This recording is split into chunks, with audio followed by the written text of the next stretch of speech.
Hello friends, in this video, we intend to review the trading time of the Quotex Broker. In this section, you can see the time box, which is set to 1 minute as an example. And to decrease or increase the desired time, you can click on this option.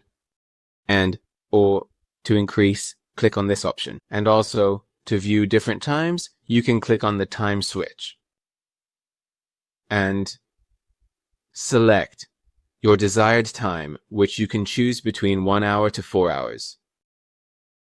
And also keep in mind that choosing the right time for trading is very important. For example, if you have a short-term analysis, shorter times like 1 scene to 2 minutes are good. And if you're looking for a more precise analysis, longer times like 15 to 30 minutes are more suitable.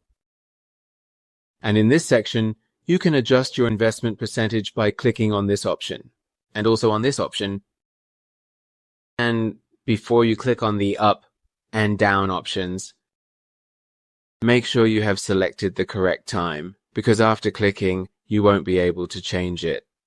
And in trading time, you need precision and an appropriate strategy to achieve better profits. Friends, this was the review of the trading time on the Quotex Broker. Good luck.